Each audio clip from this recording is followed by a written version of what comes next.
Guess what? One of the hardest things to do is to be love. To be love. Most of us want to be loved, but to truly be love. And what it takes for you to be love is to have self-love. Well, what does that even mean? Well, there's a lot of different definitions of love, clearly. And it's really challenging because if you're not able to really write this shit down, then the chances are you're operating from some kind of a distorted definition of love. And it's time that you start to figure this shit out. And the way you do it is by writing it down. Because if you write it down, then you can start being honest with yourself and saying, is this really what you think about love? And is this how you are treating yourself? See, there's a lot of pride and ego in this stuff where it's sort of like, I know I was raised with the whole do as I say, not as I do. I mean, is that not the epitome of pride, hypocrisy? Do as I say, not as I do. I'm going to tell you to do something, but how dare you tell me I can't do it? It's crazy, right? Versus like life on life's terms is literally saying, you know what, shine the light on me. I want to be the role model. I truly want to exemplify every single thing that I believe is me being the best version of myself. And that starts with loving myself, taking care of myself, treating myself, and caring for myself like I was a little kid. And I know I ruffle a lot of feathers, and I know a lot of you are scared to probably interact with me, man, because, you know, you think that letting go of things is a bad thing. And to me, letting go of things has been the most freeing thing. And one of the first things I needed to let go of was my fear. Then I let go of my doubt. Then I let go of my shame. But I clearly let go of my relationship to alcohol. I clearly let go of my pride when it came to asking for help. I knew I needed help. I needed professional help, big time. I needed someone to help me out. And I've gone through a lot of different therapists, and I'm grateful for each and every one. Have they all been wonderful? No. I've had some not good therapists, and that's okay. I didn't consider it wasted time. I just learned what a bad therapist was. So then that way, when I found a good one, I could appreciate that person even more. Isn't it the same in terms of relationships, right? Intimate relationships. You know, we define so much of our existence based on our status, our relationship status. And a lot of times it takes going through tough, difficult, challenging relationships in order for us to know what we don't want so that we can figure out what we truly do want. Now, here's one of the things, though. If you're just monkey branching, and that means going from one relationship to the next as fast as possible, I don't think you're ever going to really learn anything about yourself. You're going to continue attracting the same type of people. And if you're someone that has commitment issues, well, you're going to keep attracting people that got commitment issues.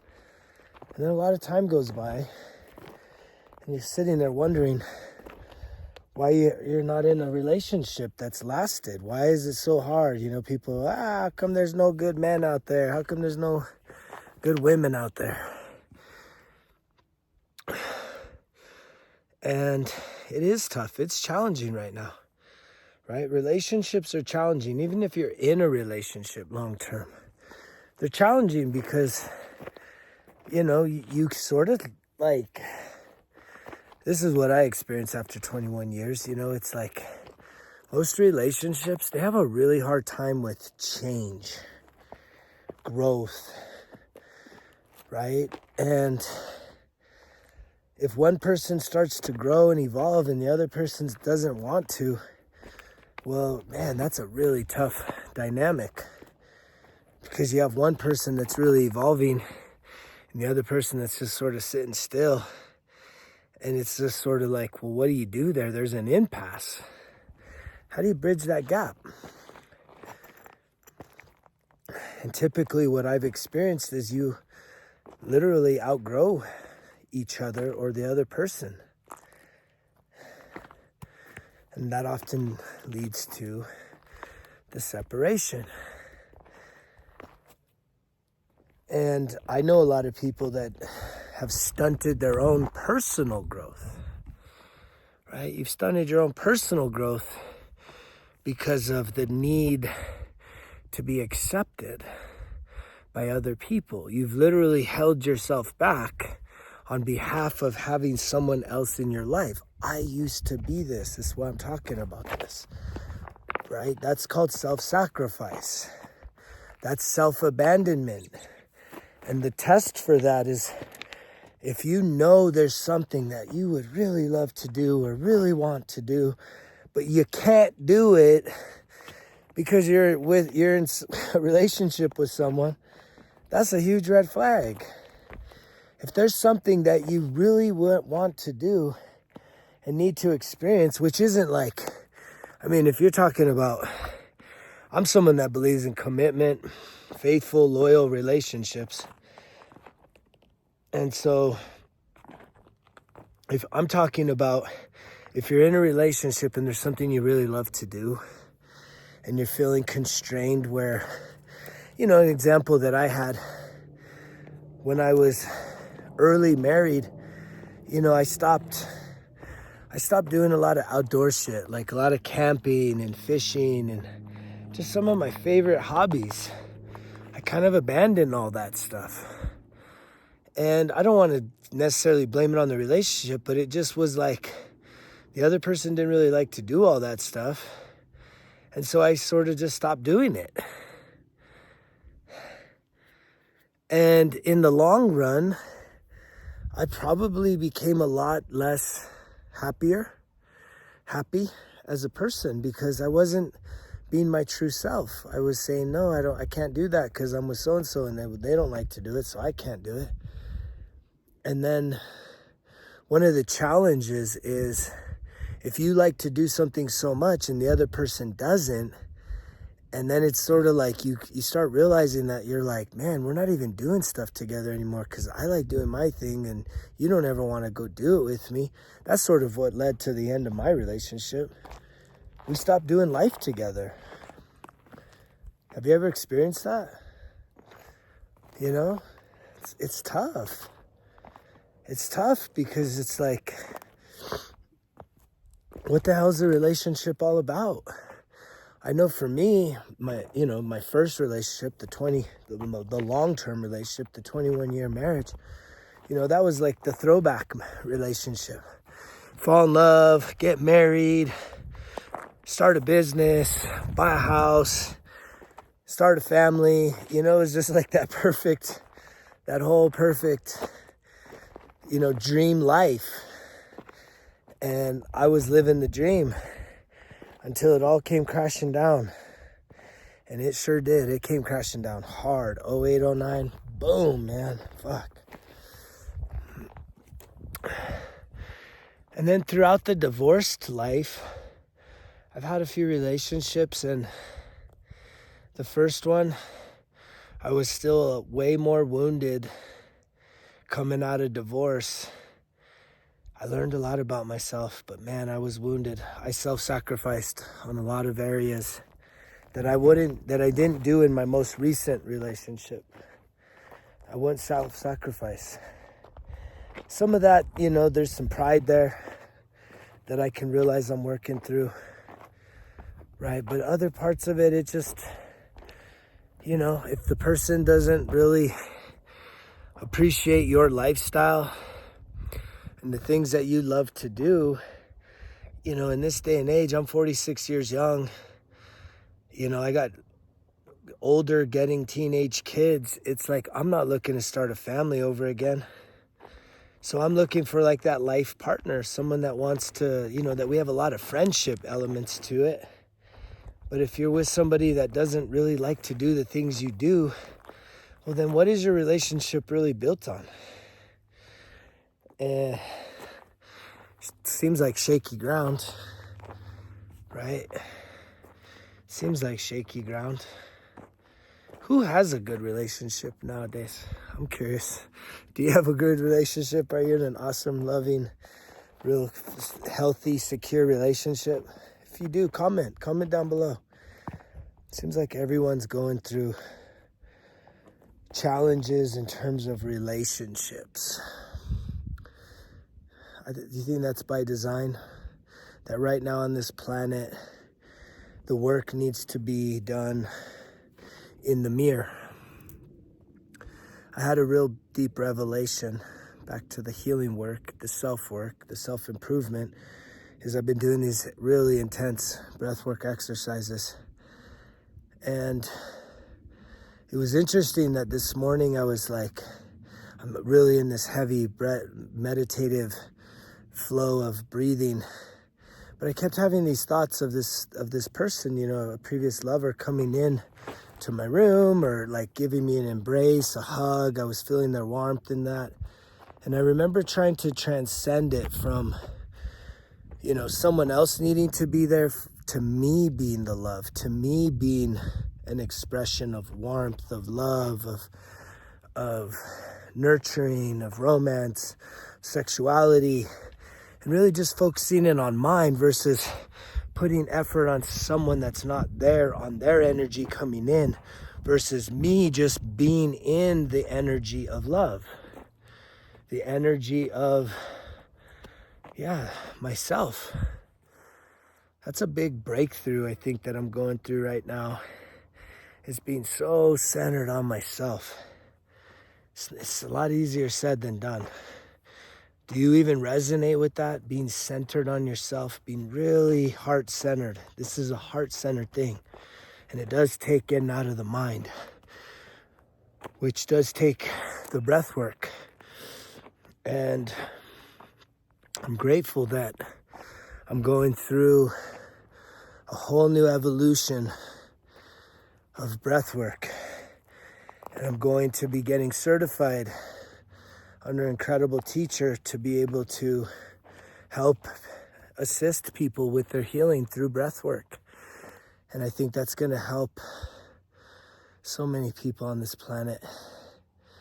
I'm realizing that I'm healing, man. I'm healing because I'm doing this breath work every day. Every day, it's going on 3 weeks. And the experiences that I'm having are incredible. And the people I've been working with one-on-one that I'm starting to expose the breath work with, it's been pretty transformational. So be ready, be on the lookout for that. But back to the self-love. We do get so caught up on the external. We get caught up on other people being around to meet our needs, to help us to feel good about ourselves. And I think that energetically, what we're all needing right now is to really learn how to love ourselves, how to heal our sadness, heal our anger, heal our fear. Those 3 things are huge for people. Sadness, fear, and anger. And at the root of that, at the root of those 3 things is a lack of self-love. And what does it take to love yourself more? Well, it's understanding what are your love languages, what are you doing? I can tell you that, you know, coming out here into nature for me is a big part of self-love. You know, exercising is a part of self-love, self-care. Getting massages, self-love, self-care. Going to hot springs, going into cold water, self-love, self-care. Eating healthy, self-love, self-care. Doing the breath work, self-love, right? It's healing work. Journaling is self-love.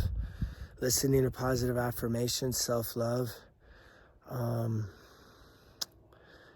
Spending time, quality time with other people, that's an act of self-love. Even though it includes other people, can you be present with other people? I talk to a lot of you that you have a hard time being present. Being present, you're thinking, even though you're with somebody, your thoughts are all over the fucking place. And it's like, you need to do some breath work, even maybe before you connect with somebody, 5 minutes, real deep pranayama, breath work, 5 minutes, 10 minutes. Man, you'll be so in your body, you'll feel so centered that when you go and connect with someone else, your energies will merge and meld and flow in love, and you can really be present for people.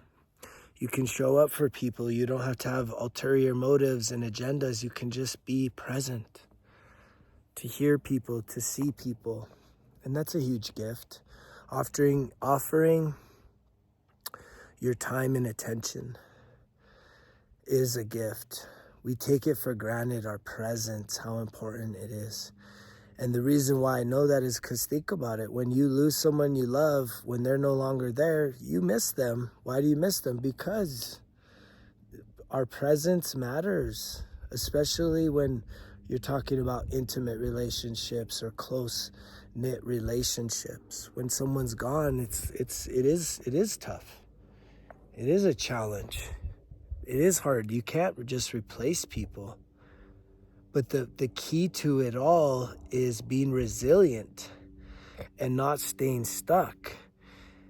Giving yourself permission to just realize that, when something expires, if it, at the soul level, if it truly is time to move on, there's a grief process there, but at the end of the grief process is acceptance. Can you give yourself permission to accept? Right? Once you get past the denial, once you get past the bargaining and the depression and the anger, it's getting to the place of acceptance, to release, to forgive yourself, right? I think that's a really positive exercise to do after losing somebody, right? Or a situation, is to give yourself some credit. What did you do good? Write out a big exhausted list. And then secondly, write a list of the things you know that you can do better. And those things that you can do better, those are things you need to work on before you get into something else, ideally, because the cool thing is if you do work on yourself, if you do put in the self-work, guess what? That's going to transform who you are. And it's going to allow for you to attract someone that has also worked on those areas, thus, allowing your relationships to evolve, to become more healthy and more secure, which ultimately, hopefully, will become more long-lasting. And I'm learning a lot about myself in this season right now through breath work and healing and really just trying to connect at deeper levels with myself, deeper levels of love, deeper levels of compassion, of understanding. And if you're someone that's just getting started on this path, right, of getting out of the self-abandonment, the self-sacrifice, the self-sabotage, the self-destruct, right, the first place to go is to start giving yourself permission to do some self-discovery work. And if you're looking for a resource, Results Kill Excuses, in your app store, there's 25 lessons packed into 5 courses. It's over a month's worth of free content, really high quality, man. I mean, this is high quality stuff. This is really valuable, high quality coursework with video, coaching lessons with me, worksheets that you got to do some really deep reflection, and it'll challenge you. I guarantee you getting on the app and doing the coursework, it ain't just like little kid shit. It's gonna challenge you. But if you're ready to be challenged, that's where you'll grow. When you're ready to be challenged, and what it takes is an openness, right? This whole process to be successful, it doesn't mean you got to change your whole life. It doesn't mean you got to go cold turkey on all this stuff. Like when I say life on life's terms, that's the goal. And if you have an openness, a willingness to become the best version of yourself, and in that process, I know this is probably the hardest part, is that you have a willingness to let go. You're open to try new things, to learn new things, to hear new things, to have fresh perspectives, to look at yourself from a fresh perspective. Isn't that what you want? Don't you want to have a whole new lease on life? If not, then you just want more of the same. But if you think that you want only one thing to change and that nothing else changes in your life, I don't think that's possible. I think that when you change one thing, everything changes. Did you hear that? Some of you say, I just want one thing to change, just this one thing. Like if I just had more money, or my partner was just a little more committed, or a little better communicator, or more helpful. If this one thing would change, I don't want anything else to change. But here's the truth. The reason why that falls flat is because if that one thing changes, then everything changes. There's ripple effects. And that's a hard thing for people to grasp. And that's why people usually freak out, stall out, and give up and turn back, is because the thought of letting go, the thought of everything changing can be very overwhelming. That's why it's important to stay grounded on yourself, to stay grounded in the earth, centered. Do some sun gazing, kick off your shoes, kick off your socks, get out in the dirt, do some meditation, do some breath work, do some journaling. These are the things that keep your mind clear and focused so that you don't get so overwhelmed, so that the doubt, the fear, the sadness, and the anger doesn't continue to overwhelm your life. You can't keep letting those things control you. It's time to let yourself heal. And I think that's why so many people are struggling in relationships, because 9 times out of 10, I think most of us get into a relationship not wanting to commit long term. I think it's all about pleasure. It's all about lust. It's all about thinking that this person is going to somehow fix your problems, and they're not. Another person in your life is going to create more problems for you to have to deal with. That's truth, right? No cap. Someone else coming into your life is going to add to the complexity of the problems in your life, not make them less.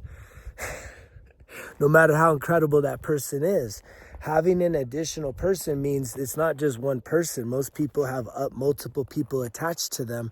Thus, there's going to be additional things for you to consider. When you're alone, you don't have to have all those things. And if you have somebody that's a great partner, man, love them with all your heart, mind, soul, and strength. If you have someone that's not such a great partner, love them with all your heart, mind, soul, and strength. Let's learn to love people, right? When you're trying to change somebody, and I've been guilty of this. I've had people try and change me, and I've also demanded, in probably ways that I regret, in ways that I do regret, to people have them change themselves. And a lot of that was based in fear. It was coming from a good place. I was just fearful. I was fearful that, look, if this person doesn't get on the program, right, there's going to be that gap, that separation, spiritually, physically, right? And it sucks losing people, especially if it's somebody that you saw potential with, you saw a dream with. And all I can say is that don't lose hope, don't give up. Try and find a way through. But at the end of the day, all the work, all the focus, all the attention in this life needs to be put on the inside, right? If you're out there trying to solve all the problems on the exterior, trying to figure out how do you make someone happy, how do you fix all their issues, but you're not fixing your own issues, it's not going to work. If you fix your issues and they fix their issues, then you come together and there's harmony. Isn't that what we want? Right? We want more harmonious connections, whether it's platonic, romantic, workplace, right? And I think that's why humanity's going through a reset to where we're needing to figure out how to be more harmonious with ourselves on the inside. We need to find harmony within, peace within. And as you do find that, you start to love yourself. You start to really identify with who you are truly and authentically. Then when you show up in the world, I believe that we'll start to attract, like attracts like, and that we'll start to find better companionship, better alignment with our connections, thus allowing us to live more peaceful, prosperous, harmonious lives. That sounds beautiful, don't it? Peaceful, prosperous, harmonious lives. I believe in that. I hope you do too.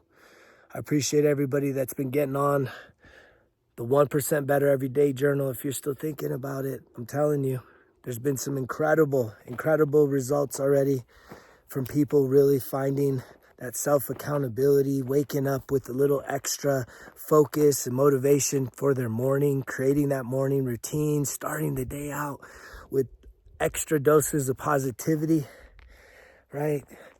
Holding themselves accountable, reflecting, wanting to self-improve, wanting to be able to put together things that matter to them each and every day. It's an incredible process.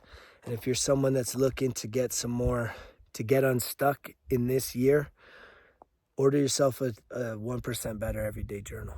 I guarantee you will not regret it. But again, the results vary. It's what you put in is what you get out.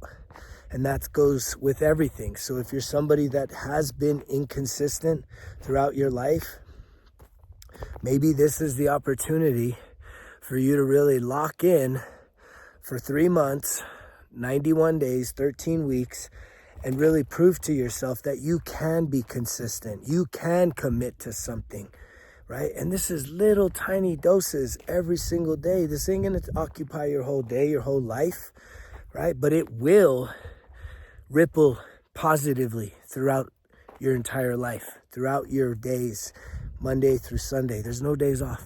That's the thing, right? If you think you're taking days off, that's because life is doing you. It's time to switch that paradigm, energetically speaking, take your power back by living life with intention, waking up and living life with intention, having a morning routine, really setting about visualizing the things you want to see yourself accomplishing today and every day. That's how you get unstuck. That's the secret. Why don't you give it a try and do it now? Click the link down below. I love you guys. You know the drill. Results kill excuses, because if it was easy, it wouldn't be worth it. Greg's out.